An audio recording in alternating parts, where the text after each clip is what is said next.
तो बच्चे सबसे पहले हम किसी वेव को समझते हैं, उसके एक्सप्रेशंस को समझते हैं। देखो अगर हमारे पास ऐसा लिखा है कि y is equals to a sin x, ऐसा लिखा हुआ है, ये एक्सप्रेशन है और ये एक वेव का एक्सप्रेशन है यहां पर, या तो यहां पर जो a होगा, this a is amplitude of wave, this is amplitude of wave. और जो एम्पलीट्यूड हमारे पास है वो एम्पलीट्यूड हो गया। अगर हम किसी वेव की बात करते हैं, दिस इज द हाइट, अगर मैं कोई वाटर वेव की बात बोल सकता हूं amplitude, it is the height, it is height above or below mean water level in case of water waves। जो हमारी ओशियंस के अंदर वेव चलती हैं, तो कह रहा है कि जो एम्पलीट्यूड हम बोलेंगे कि उसकी क्या हाइट होगी, अबव जो सी का लेवल है उसके अबव और बिलो। या हम बोल सकते हैं अगर हमारे पास इलेक्ट्रिक करंट है या हमारे पास इलेक्ट्रोमैग्नेटिक रेडिएशन, हम बोलेंगे या it is the strength of electric और magnetic field in case of electromagnetic radiation EMR। तो उसकी क्या स्ट्रेंथ होगी, तो उसको हमने किससे रिप्रेजेंट कर दिया, एम्पलीट्यूड। तो यहां पर एक सेकंड और बोल देते हैं, what is period of wave, period this is equals to 2 pi by, अब यहां पर देखो x के पास जो भी हम एक आगे यहां पे 2x लिखा, 3x 4x, तो इस x को नॉर्मली ऐसा नहीं लिखे, हम bx लिख देते हैं एक टाइप से। तो ये जो यहां पे वैल्यू लिखी होगी रियल नंबर, तो अगर 2 पाई b बोले तो ये क्या हो गया, पीरियड ऑफ वेव। पीरियड का मतलब होता है, हम बोल सकते हैं the number of cycles of wave in पर यूनिट टाइम। अभी समझते कि एक यूनिट टाइम में कितनी वो साइकिल्स उसकी हो सकती है, उसको हम बोलते हैं पीरियड। तो ये जो एक्सप्रेशन है जनरली ऐसा, तो ये एक स्टैंडिंग वेव का expression, this is the expression of standing wave, अगर ये हमारे पास मूविंग वेव होती, हमारे पास स्टेशनरी वेव नहीं होती, स्टैंडिंग हम बोल सकते हैं स्टेशनरी नहीं होती, तो bx प्लस सी, और आगे भी हम लिख सकते हैं। तो यहां पर हम स्टैंडिंग की बात करेंगे, क्योंकि हम क्वांटम मैकेनिक्स के अंदर जितने भी टॉपिक करें उसमें हम स्टैंडिंग ही वेव लेके चलेंगे हमारे पास, क्योंकि हमारे जो इलेक्ट्रॉन है वो ऑर्बिट्स के अंदर फिक्स है, वहां पर हमारे पास वो फ्रीली मूव नहीं कर सकते, या वो हमारे पास अगर मैं बात करूंगा सिस्टम्स की, तो 1 डायमेंशनल बॉक्स, 2 डायमेंशनल बॉक्स वो फ्रीली मूव नहीं करेगा, वहां पे रेस्ट्रिक्शन होगी तो क्या होगा, वो स्टैंडिंग वेव की तरह बिहेव करेगा। तो ये क्या हो गया कि एम्पलीट्यूड क्या होता है, फिर क्या हो गया, number of cycles of wave. अगर इसका ग्राफ बनाना होता तो क्या कर दिया बच्चे, देखो ये 2 पाई बी था, अब हमने ये bx था तो 2 पाई बी ये नॉर्मल था, अब मैं b की वैल्यू पुट अप कर देता हूं, मेरे को ग्राफ बनाना है इसके लिए, जो अगर इसके हम बनाते पिक्चर बनाते कैसा बनता भैया, ये वेव कैसी दिखाई देती अगर b की वैल्यू 1 होती, if b is equals to 1, that is हमें क्या होना था, y इक्वल्स टू ऐसा लिखा होता, a की वैल्यू भी फिक्स कर देते हैं, a इज इक्वल्स टू अगर लिखा 3 sin x, ये 3 sin x, a की वैल्यू 3 कर दी, b की वैल्यू कितनी कर दी हम लोगों ने 1, तो ये हो गया। तो इस ग्राफ को हम कैसे रिप्रेजेंट करते बच्चे, ऐसा करते कि एम्पलीट्यूड 3 है, उस वेव का एम्पलीट्यूड क्या है 3, तो यहां पर हमें पता है जब साइन वेव होती है तो कहां से, सेंटर से पास होती, कि ये ऐसे ही जाएगी बच्चे हमारे पास, इस तरीके से, ये इस तरीके से जाएगी, और यहां पर जो इसकी ये हाइट है, ये जो हाइट है ऊपर नीचे, ये +3 है यहां पर, तो ये कितना होगा यहां पर -3, इसके यहां पे -3, यहां पे कितना है +3 है। यहां पर क्या हो गया, अगर मैं पीरियड की बात करूं कि किसके बाद रिपीट होगी, ये कब रिपीट हो रही है, कितने एंगल के बाद हो रही, तो हमने क्या बोला 2 पाई बाई b की वैल्यू क्या है 1, तो 2 पाई के बाद, इसका मतलब क्या है, ये यहां से स्टार्ट हुई तो इस पॉइंट के बाद ये फिर से अप जाने लग गया, तो ये वैल्यू 2 पाई है, ये वैल्यू क्या होगी पाई बाई। अगर ये वैल्यू पॉइंट देखना चाहिए, बीच वाला क्या होगा पाई, 2 पाई क्या 3 पाई बाई क्या हो जाएगा 2 हो जाएगा, ये वाला कितना हो जाएगा, ये जो ये पाई बाई 2, इसका मतलब ये 2 पाई के बाद रिपीट हो रही है, फिर दोबारा से रिपीट हो गई है, ऐसा फिर दोबारा से 2 पाई के बाद क्या हो गई रिपीट। और जो ये क्रस्ट है इसको बोल देते हैं क्रस्ट, और नीचे जो पॉइंट आएगी इन दोनों को क्या बोलते थे ट्रफ, तो इन दोनों के जो बीच का जो डिस्टेंस उसको बोलते हैं wavelength, this is the wavelength, amplitude of the, sorry amplitude नहीं, दिस इज द वेवलेंथ, कि उसकी वेवलेंथ कितनी है हमारे पास। अगर ऐसे ही अगर हमारे पास कोई दूसरी वेव होती है, अगर कोई एक्सप्रेशन होता, बोल दिया कि उसने बोला यहां पे मैं 2 cos 4x लिख दिया, अब इसको हमें रिप्रेजेंट करना है वेव की फॉर्म में, तो अगर वेव की फॉर्म में रिप्रेजेंट करेंगे तो क्या हुआ, हमें पता है कोस का हमारे पास ऊपर से स्टार्ट होता है ऐसा, क्योंकि cos 0 मेरे पास क्या होता है 1 होता है यहां पे। तो ये अब 2 पाई तो लिखा है एम्पलीट्यूड कितना, तो ये जो पॉइंट है ये कितने का है 2 का, ये यहां पे कितना है -2 पॉइंट है। अब पीरियड कितना आ जाएगा, इसका पीरियड आ जाएगा 2π/4, इसका मतलब 2 कटेगा तो क्या है π/2, इसका मतलब इसका यहां से जो ये पॉइंट यहां पर आ गया, ये पॉइंट देखो यहां से यहां पर एक वेवलेंथ कंप्लीट हो गई, यहां से यहां तक एक वेवलेंथ कंप्लीट हुआ है हमारे पास। जैसे इसमें भी तो 2 का था, तो यहां पे इसके बाद ये रिपीट हो गया, तो इसका मतलब ये जो पॉइंट है बच्चे, ये पॉइंट π/2 है मेरे पास, π/2 ये पॉइंट। तो इसके अंदर आगे देख सकते हैं कि भाई इस पॉइंट को मैं क्या लिखूं, इस पॉइंट को क्या लिखूं, क्योंकि ये रिपीट, इस पॉइंट को क्या लिखूं, 4 पॉइंट आ गया, तो ये फाइनली ये पॉइंट कितना हो गया π/2। अगर इसको मैं करूंगा तो 0 है, ये π/2 है, 0 + π/2 करूंगा 4 से, तो ये कितना हो जाएगा π/4। दिस इज द रिप्रेजेंट किसको करेगा π/4, और ये 3π/4 इस तरीके से हमारे पास। तो कह रहा है कि π/2 के बाद क्या हो रहा है, रिपीट हो रही है साइकिल्स हमारे पास। तो ये जो ग्राफ था, लेकिन अगर हम बात करते हैं amplitude of quantum wave, what is the amplitude of quantum wave, तो बोलते हैं generally this is a complex number, this is usually a complex number. Complex number क्या बोलते हैं, this is the sum of real number plus imaginary number. कैसे हम बोल सकते हैं 1 + आयोटा या 27 + 3 आयोटा, या यहां पे लिखा 3 - 6 आयोटा, या हमने लिखा 27 या 23 आयोटा, यानी कि कॉम्बिनेशन हो सकता है रियल का और किसका, इमेजिनरी का। तो अब यहां पर एक वर्ड आ गया ये आयोटा, दिस इज, जब आयोटा लग जाता है तो हम उसको इमेजिनरी नंबर बोलते हैं। This iota is an imaginary number, this is an imaginary number बच्चे, दिस इज एन इमेजिनरी। तो क्वेश्चन अराइज होता है क्या ये वाकई में इमेजिनरी है, इसका नाम इमेजिनरी। तो बच्चे आपको ये याद रखना है, अगर जैसे आप एक normal day to day life में एक फील करते हो, अगर किसी का नाम कालिया रख दिया तो इसका मतलब वो नहीं कि वो काला इसलिए कालिया रख दिया। अगर किसी को पहलवान बोल दिया, किसी का नाम ही पहलवान रख दिया, इसका मतलब वो पहलवान नहीं है। हम दुबले पतले आदमी का नाम पहलवान बोल देते हैं उसको चिढ़ाने के लिए, तो उसको ऐसा ही यहां पर जो हम इमेजिनरी नंबर बोल रहे हैं एक्चुअली इमेजिनरी है नहीं, इसका नाम इमेजिनरी है। This is actually is not an imaginary number, this is actually not an imaginary number, it's name is imaginary, it's name is imaginary. ये आपने ध्यान देना है बच्चे, क्यों हम बोल देते हैं इमेजिनरी नंबर है, तो क्या ये इमेजिनरी है, तो इसकी एप्लीकेशन क्या हो सकती है, इसकी हमारी डे टू डे लाइफ में रियल लाइफ एप्लीकेशंस है। अगर ये इमेजिनरी होता तो इसकी कोई एप्लीकेशन नहीं हो सकती। वी नेवर सी, एज हम इसको इमेजिनरी क्यों बोला, हम इसको एक्चुअली इमेजिनरी नंबर नहीं है, इसका नाम इमेजिनरी, इसको हमने नाम बोला कि आयोटा एक इमेजिनरी नंबर है, और इसकी जो वैल्यू होती है वो क्या होती है, आयोटा इक्वल्स टू √-1 ये वैल्यू होती है। तो हम क्या बोलेंगे, we never see, as we never see imaginary distance in space, imaginary distance or imaginary time, imaginary distance in space or time। अगर हम इमेजिनरी डिस्टेंस से नहीं कर सकते लेकिन फिर भी हम इसको मेजर कर रहे हैं, but then also it has real life applications. हम बोल सकते हैं हमारी रियल, क्या बोला, रियल लाइफ में इसके एप्लीकेशंस है, like in quantum mechanics, electro magnetism,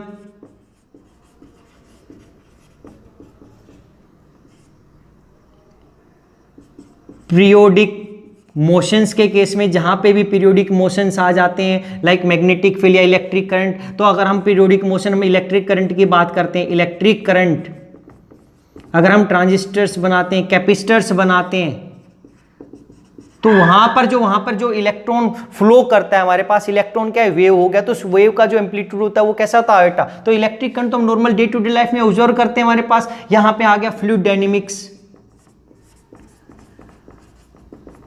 etcetera.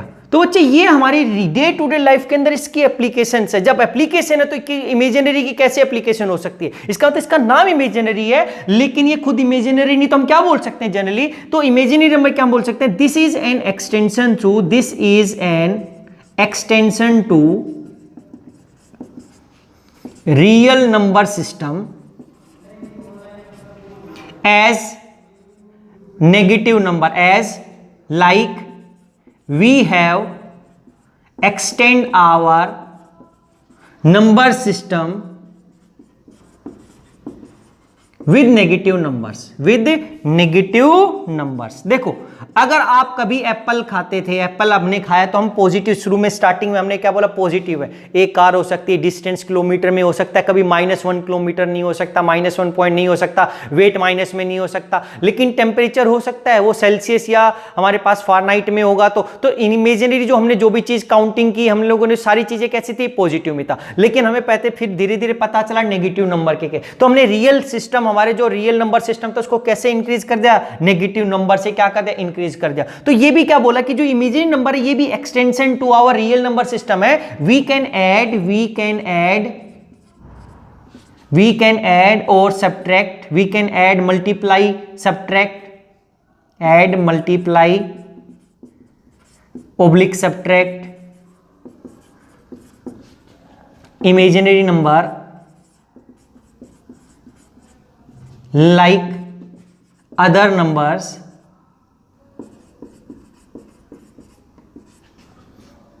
to our number system as long as we are clear, as long as, ये इंपॉर्टेंट वर्ड है बच्चे, as long as we are clear about its defining property,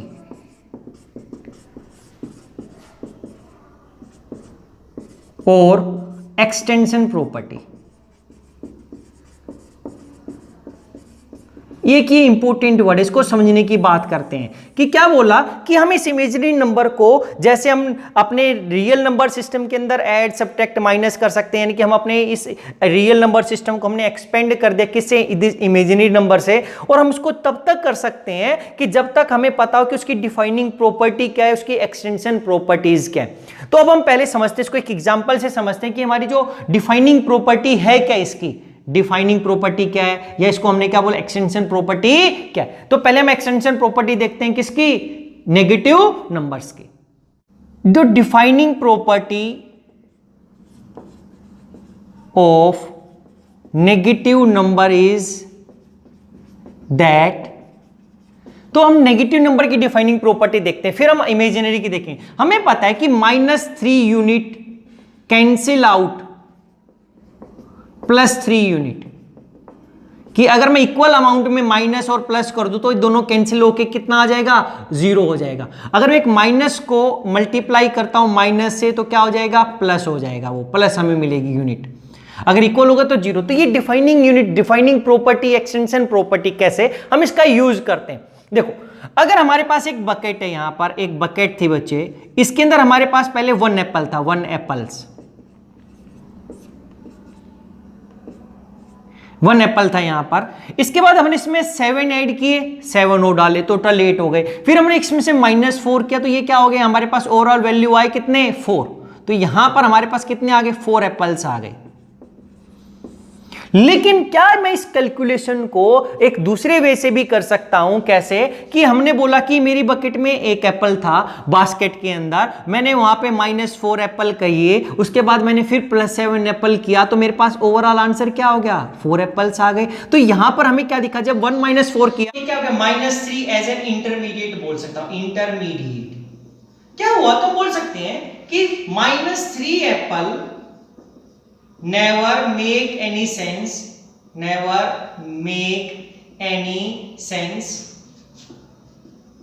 in a basket या bucket, never make any sense in a bucket as an intermediate,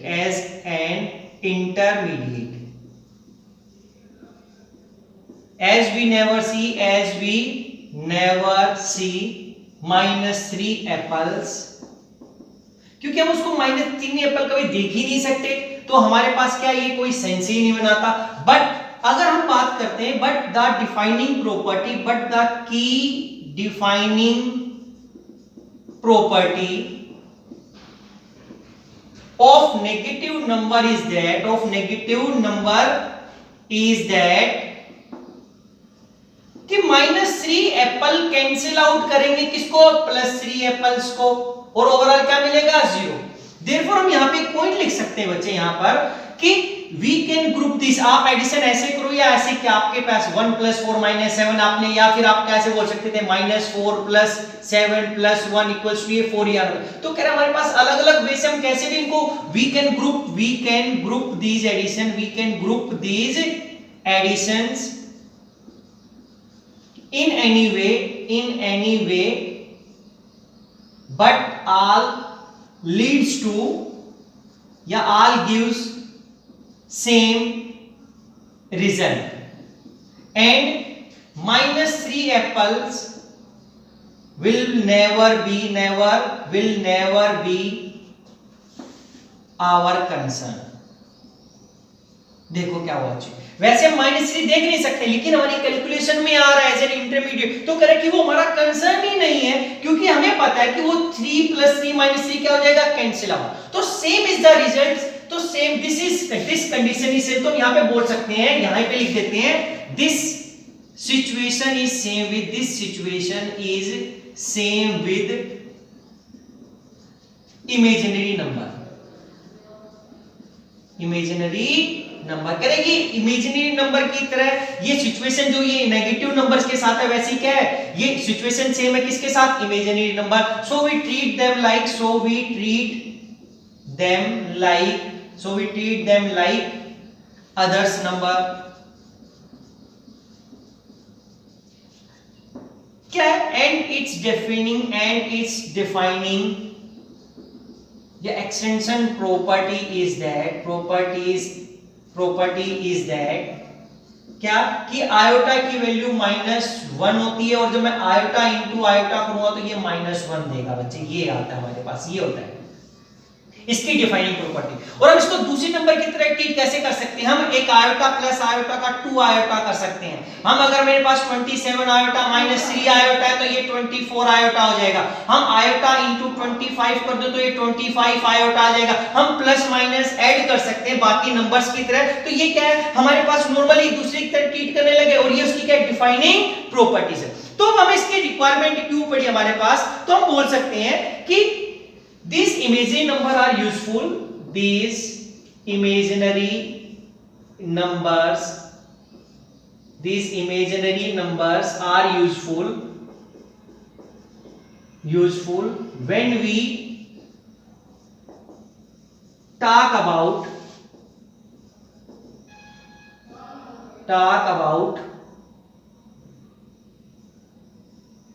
periodic cycles or systems that cycles periodically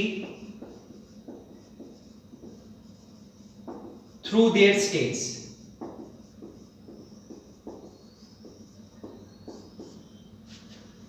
तो क्या बोल रहा है कि इस imaginary number की हमें रिपीट जरूरत तब पड़ी बच्चे जब कोई एक सिस्टम है जो कि क्या कर रहा है, बार बार अपनी साइकिल जो उसकी चार स्टेट है अगर उसको बार बार क्या कर रहा है, रिपीट कर रहा है 1 बाय 1। यानी कि जब हम क्या बात करते हैं, पीरियोडिक साइकिल्स की बात करते हैं, पीरियोडिक मोशंस की बात करते हैं, लाइक वेव्स के अंदर रिपीट होता है। किसके अंदर, हमारे पास सर्कुलर मोशंस के अंदर, सर्कुलर मोशंस की बात हम करते हैं। अगर हम वेव्स की बात करते हैं तो ये के अंदर ये नेचर रिपीट होता रहता है। तो जब हमें उसके लिए हमें किसकी जरूरत है, इमेजिनरी नंबर्स की रिक्वायरमेंट है। विदाउट इमेजिनरी नंबर हम इसको एक्सप्लेन नहीं कर पाएंगे, डिफिकल्ट हो जाएगा हमारे पास। तो हम इसको समझते हैं कि कैसे हम बोल सकते हैं।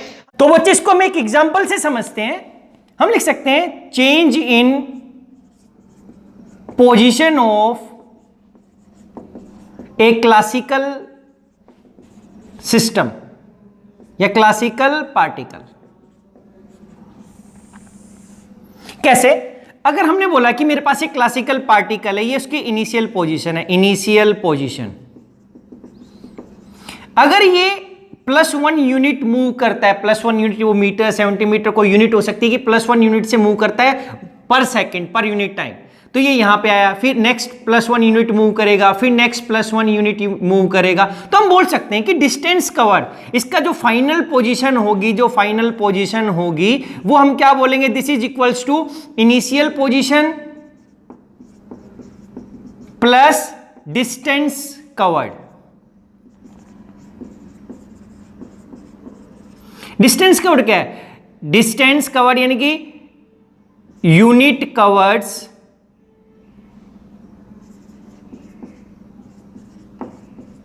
पर यूनिट टाइम,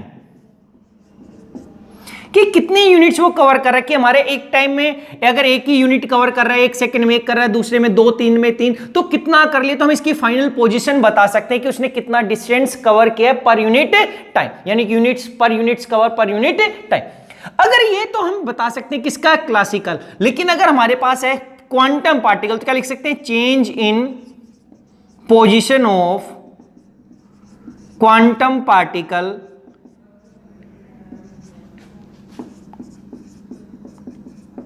तो हम कैसे बताएंगे, देखो क्वांटम पार्टिकल हमें पता है कि उसका एक क्वांटम पार्टिकल वो वेव नेचर भी शो करता है और पार्टिकल नेचर। तो अगर हम उसको ऐसा रिप्रेजेंट करें कि ये हमने क्वांटम पार्टिकल रिप्रेजेंट किया, हमारे पास वो वेव नेचर शो कर रहा है। देखो टाइम के साथ साथ अगर पहले अगर वो यहां पर था, हमारे पास सभी जगह पे प्रेजेंट है कि टाइम में, तो यहां पर था, फिर थोड़ी एम्पलीट्यूड यहां पर आ गया, फिर यहां पर ऐसा ये नेचर आ रहा है उसका। देखो टाइम के साथ साथ ये ऐसे गया था यहां पर, लेकिन वो टाइम यहां सभी जगह पे प्रेजेंट है हमारे पास टाइम। कि अगर वेव हमने बोला कि वेव ही हमारे ऐसे मूव कर रही है, तो टाइम के साथ ऐसा मूव कर रहा है, तो हम बोल सकते हैं देखो कि यहां पर if we multiply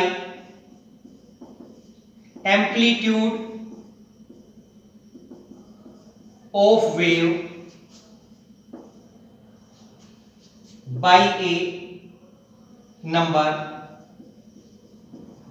then it will increase the amplitude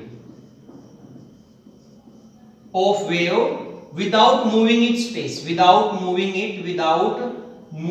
it in space। या हम क्या करेंगे, मल्टीप्लाई करें, या मैं क्या कर दूं, ऐड कर दूं, और क्या लिख दूं, और सब्ट्रैक्ट लिख दें, एंड मल्टीप्लाई लिख दें amplitude of a by number, then it will increase और डिक्रीज लिख सकता हूं, क्योंकि मैं सब्ट्रैक्ट भी कर दूं तो इंक्रीज और क्या कर सकता है, डिक्रीज कर सकता है, लेकिन इसको मूव नहीं करेगा। कि इसी के अंदर यहीं पर अगर हम बात करें, मैं कोई मल्टीप्लाई कर देता 3 नंबर से, इसका एम्पलीट्यूड हमारा 3 था, मैंने 3 से मल्टीप्लाई कर दिया 9 हो गया, तो इसका मतलब कि जो एम्पलीट्यूड की पोजीशन थी यहां से इंक्रीज हो जाएगी इसी पोजीशन के ऊपर, भाई ऐसा वहीं पे रहेगा, लेकिन उसका वो क्या हो जाएगा, इंक्रीज, और छोटा हो गया, ये कम भी हो सकता है ऐसा करके वो इसका एम्पलीट्यूड। तो कह रहे कि ये लेकिन मूव नहीं करेगा, वहीं पर रहेगा एम्पलीट्यूड, ये आगे नहीं जा रहा है, ये उसी जगह पे इंक्रीज और डिक्रीज हो रहा है। But we can say if the amplitude is a complex number, but if the amplitude will be a complex number, then multiplication can have the right effect, and it will be due to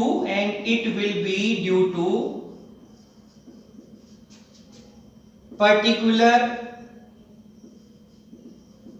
properties of iota। कह रहे iota की properties की वजह से हो रहा है, क्यों, क्योंकि अगर मैं एक बार आयोटा को मल्टीप्लाई करता हूं 1 से तो आयोटा, फिर आयोटा इंटू आयोटा करता हूं तो ये -1, फिर iota into iota into iota, तो ये तो -1 हो गया, इंटू आयोटा ये माइनस आयोटा आ गया, फिर हमने क्या किया 4 क्या आयोटा इंटू आयोटा, तो ये -1 ये -1, ये क्या हो गया ओवर। देखो हम बोल सकते हैं by multiplying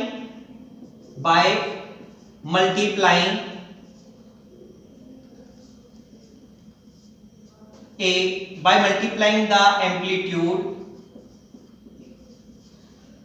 by iota 4 times, by multiplying the amplitude by iota 4 times, it corresponds to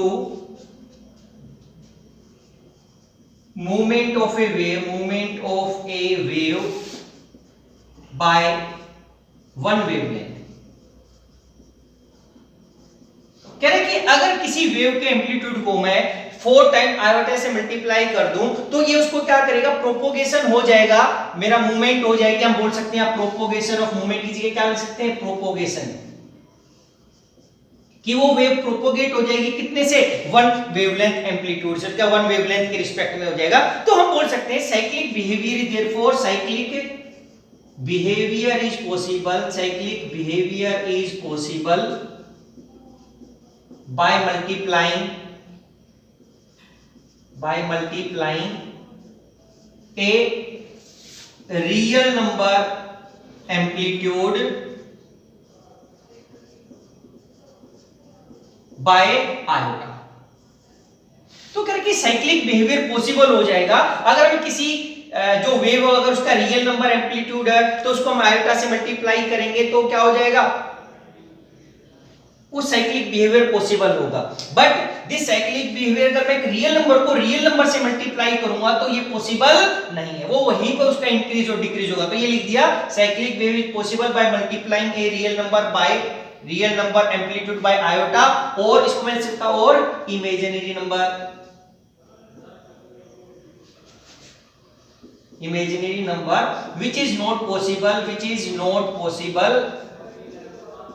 which is not possible by multiplying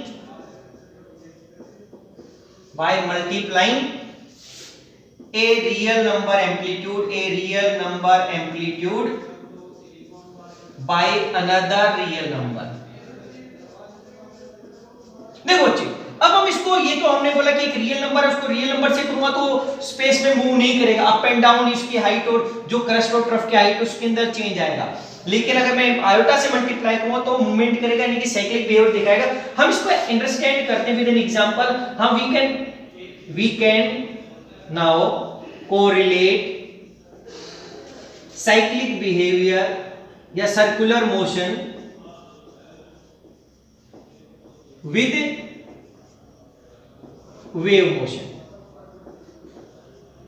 देखो कैसे बच्चे, हमने बोल दिया कि हम एक एग्जांपल कर रहे हैं, एग्जांपल है हमारे पास कि इसी से हमें पता चलेगा कि आयोटा की हेल्प से ही पॉसिबल है, या एक मैं सर्कुलर मोशन को कैसे वेव मोशन के रिस्पेक्ट में दिखा सकता हूं, क्योंकि दोनों पीरियोडिकली रिपीट होते हैं, हमारे पास साइक्लिक बिहेवियर होता है। देखो अगर मेरे पास ये सर्कुलर मोशन था, मान लिया कि यहां पर मेरा ये जो एरो गया ये एम्पलीट्यूड को रिप्रेजेंट करता है, this length of arrow represent amplitude. अगर ये इतना ज्यादा बड़ा होगा तो उसका एम्पलीट्यूड और ज्यादा बड़ा है। Length of arrow represent amplitude. तो क्या हुआ यहां पर, फिर ये यहां पे एरो मूव करके जा सकता है, फिर यहां पे एरो करके यहां पर है। अगर हमने बोला यहां पर कि यहां पे अगर मैं बोलता हूं आयोटा इंटू 1, ये क्या हो गया, iota into 1, this is iota. तो ये किसको रिप्रेजेंट कर रहा है, आयोटा को रिप्रेजेंट कर रहा है। आयोटा को करने के बाद ये क्या हो जाएगा, -1, फिर एक और आयोटा से मल्टीप्लाई कर दिया, फिर हमने एक और आयोटा से मल्टीप्लाई कर दिया तो ये क्या हो जाएगा, माइनस आयोटा, फिर 4 बार कर दो तो 1। अगर इस 1 को फिर आयोटा से मल्टीप्लाई किया तो फिर आयोटा। देखो सर्कुलर मोशन कैसे रिपीट हो रहा है बच्चे। मान लीजिए इसकी वैल्यू जो लेंथ ऑफ एरो, ये तो चारों डायरेक्शन में 27 ही। अगर ये 27 यहां पे था तो 27 आयोटा था, इस डायरेक्शन को रिप्रेजेंट है 27 आयोटा। लेकिन फिर एक और आयोटा से मल्टीप्लाई किया उसको अगेन, तो 27 आयोटा इंटू आयोटा क्या होगा, -1, तो ये -27 हो गया। फिर एक और आयोटा करूंगा तो -27 आयोटा, फिर यहां पे करूंगा तो वापस से 27 आ गया। तो ये क्या दिखा रहा है कि मोशन को दिखा रहा है। अब उस 27 को फिर मल्टीप्लाई करूं आयोटा से तो 27 आयोटा आ गया। तो ये सर्कुलर मोशन रिपीट हो रहा है। देखो यहां पर ये ऐसा, ये 4 ही वैल्यू आ रही मेरे पास। अब इसके आगे एम्पलीट्यूड अगर मैं वैल्यू दिखाऊं तो एम्पलीट्यूड की वैल्यू आगे रख दूंगा तो ये सारा का सारा एम्पलीट्यूड आ गया। ये कह रहा है कि उस एम्पलीट्यूड को जब हम आयोटा से मल्टीप्लाई, इमेजिनरी नंबर से मल्टीप्लाई करें तो ये रिपीट हो रहा है बार-बार। देखो बच्चे सर्कुलर मोशन को हम वेव मोशन से कोरिलेट करें, अगर हम दिखाएं तो हम ऐसा दिखा सकते हैं कि एक कंप्लीट वेव हो गया। ये जो मोशन है कंप्लीट वन वेव मोशन के रिस्पेक्ट में होगा। कैसे कि यहां पर अगर बोला ये 1 है अगर इसको मैं मल्टीप्लाई करूंगा आयोटा से तो ये क्या हो गया आयोटा, फिर मल्टीप्लाई करूंगा तो ये क्या हो जाएगा यहाँ पे -1, फिर अल्टी मल्टीप्लाई -1, ये 1। अब ये फिर दोबारा से अगर हम करते इसको प्रोसीड करते फिर आयोटा से होता तो ये एक सर्कल पूरा कंप्लीट हो गया। अगर एक और करेंगे तो ये आगे फिर क्या, अगर मैंने एक ही दिखाया तो ये एक के रिस्पेक्ट में ही है कि एक सर्कुलर मोशन इसके रिस्पेक्ट में। तो हमने क्या किया, कोरिलेट किया था कि ये जो यहाँ पर अगर मैं ए पार्ट लिखा तो यहाँ पे इसको मैं 4 पार्ट्स में डिवाइड करूं तो इसका जो 1 और आयोटा के बीच में जो 1 और आयोटा ये डी है तो ये डी को रिप्रेजेंट करेगा, ये ए को रिप्रेजेंट कर रहा है, ये बी को रिप्रेजेंट, ये सी को। उसके बाद फिर दोबारा से अगर हम करेंगे तो ये दोबारा से ऐसा फिर ऐसे चला जाएगा हमारे पास, फिर ये दोबारा से क्या हो जाएगा आयोटा -1 माइनस आयोटा आयोटा, इस तरीके बाद ये सॉरी लास्ट में 1 आ जाएगा। तो क्या करें कि यहाँ पर एक वेव मोशन को यानी कि हमने कोरिलेट किया किससे, सर्कुलर मोशन से। तो यहाँ पे जनरली हम क्या बोलते हैं कि हम आयोटा की रिक्वायरमेंट कब होती है, अगर आपका एक ही डायमेंशन में कोई चीज, आप 1 डायमेंशन में कोई चीज रिप्रेजेंट कर रहे हो तो आपको वहां पे आयोटा की रिप्रेजेंट जरूरत नहीं है, आप केवल एक रियल नंबर से यूज कर सकते हो। लेकिन आपको 2 डायमेंशन में कोई चीज रिप्रेजेंट कर रही है तो 1 को तो आप रियल नंबर वाले से कर सकते हो, तो सेकंड डायमेंशन के अंदर अगर आपको रिप्रेजेंट करते हो वहां पे आपको आयोटा की रिक्वायरमेंट, या 3 में करे तो वहां पे आयोटा की रिप्रेजेंट होगी। मान लिया कि आपके पास केवल एक्स एक्सिस के अंदर आप रिप्रेजेंट करते हैं, एक्स एक्सिस 1 डायमेंशन के अंदर, तो आप उसको 2 वैल्यू से, एक प्लस से और एक माइनस वैल्यू से, जो रियल नंबर की वैल्यू से रिप्रेजेंट कर सकते थे। लेकिन अगर आप y के अंदर भी कर रहे हो साइमल्टेनियसली, जब y के अंदर भी करोगे इसके साथ साथ y को ऐसा दिखा दिया तो अब यहाँ पे वो आयोटा और माइनस आयोटा को रिप्रेजेंट कर सकते हैं कि वो आउट ऑफ प्लेन हो गया, इन प्लेन हो गया, टुवर्ड्स द व्यूअर हो गया, अवे फ्रॉम द व्यूअर। तो जनरली जब आप कोई मोशन को रिप्रेजेंट करते हो जो कि 1 डायमेंशन में नहीं है, वो मोर देन 1 डायमेंशनल है, तो वहां पर हमें आयोटा की रिक्वायरमेंट होती है। या वो जब सर्कुलर या पीरियोडिक साइक्लिक मोशंस की बात करते हैं तो वहां पे आयोटा की जरूरत है। तो यहाँ पे हमें पता चल रहा है कि इसके एम्पलीट्यूड को जब मैं माइनस ये आयोटा से मल्टीप्लाई कर रहा हूं, देखो ये रिपीट हो रहा है, ऐसे एम्पलीट्यूड में चेंज नहीं होगा, उसकी वेवलेंथ में कोई चेंज नहीं आ रहा है, लेकिन उसका जो मोशन है वो क्या हो रहा है, रिपीट हो रहा है। तो इसलिए हमें आयोटा की रिक्वायरमेंट होती है। तो इसके बाद हमारे पास क्वेश्चन आता है कि ये वेव फंक्शन क्या होता है, what is an wave function. जो हमने पहले किया था, जो वेव फंक्शन साई है बच्चे, वो एक लीनियर सुपरपोजिशंस ऑफ स्टेट्स बताता है कि जितनी स्टेट में कोई हमारा क्वांटम पार्टिकल एग्जिस्ट कर सकता है। तो अब हम देखेंगे कि वो वेव फंक्शन क्या होता है, उसके अंदर से हम इंफॉर्मेशन कैसे एक्सट्रैक्ट करते हैं, या हाउ क्वांटम मैकेनिक्स वर्क्स।